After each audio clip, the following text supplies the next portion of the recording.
Quantum mechanics, the answer to another looming question, is a collaboration of the brightest minds of its time. Although the quantum realm is often perceived as the domain of the young, among these bright minds were older colleagues open to new ideas, such as Sommerfeld, who expanded on Bohr's theory. Sommerfeld embraced the quantum explanation, suggesting that all physical systems might exist in discrete, steady states, similar to electron orbits.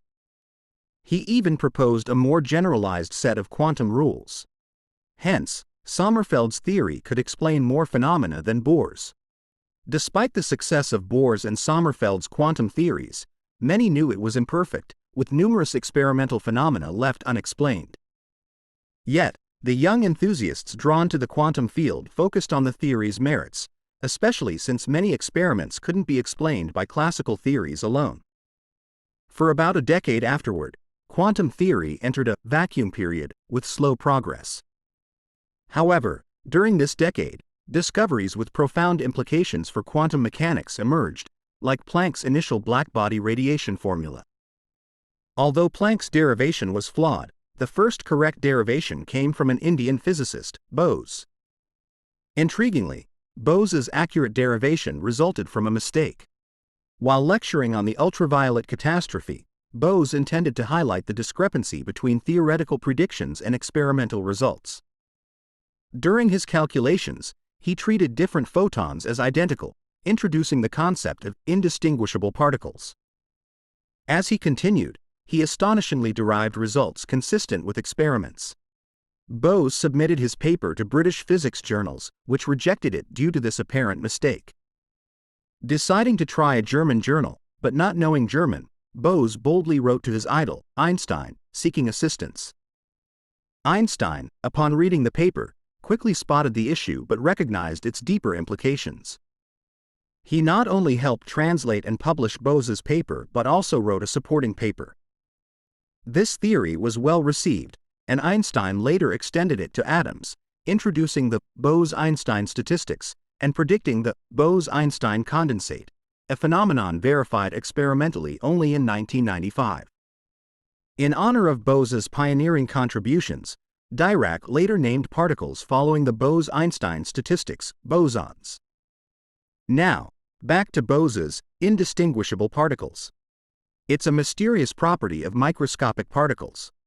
For instance, two independent photons are absolutely identical in terms of mass, charge, and even spin. It's as if, from a higher perspective, they are one. Although the theory suggests this, is there experimental evidence? Indeed, in 1987, an experiment called the Hong-O-Mandel effect elucidated the concept. The experiment involves a beam splitter, which reflects half the incident light while transmitting the other half. When individual photons are sent towards it, each has a 50% chance of being reflected or transmitted. However, when two photons are simultaneously directed from opposite directions, the results astonishingly only show cases where both photons emerge from the same side, never one from each side. This supports the indistinguishability of photons. Beyond bosons like photons, fermions like electrons also exhibit this property. Almost concurrently with Bohr and Einstein's insights into photon indistinguishability, Fermi contemplated electron indistinguishability, publishing his findings. Ultimately, Dirac unified these theories, establishing that bosons follow Bose-Einstein statistics, and fermions obey Fermi-Dirac statistics. Protons, neutrons, and other composite particles, despite being composed of elementary particles, are also considered indistinguishable. Thus, while similarity in the classical world is an approximation, in the quantum realm, similarity is absolute. Later, Feynman, drawing on this, introduced Feynman diagrams and Feynman rules, visualizing all possible particle events and interactions.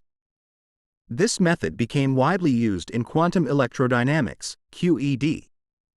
Therefore, the indistinguishability of microscopic particles indeed implies their absolute sameness. Why is this the case?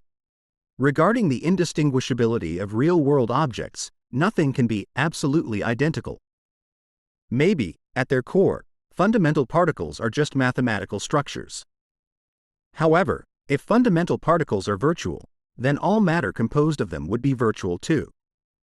While the idea that particles are merely mathematical structures provides a feasible explanation, it could also be viewed as a conceptual introduction due to current theoretical limitations, similar to string theory's portrayal of particles not as points but one-dimensional strings. Of course, string theory leans even more towards mathematics.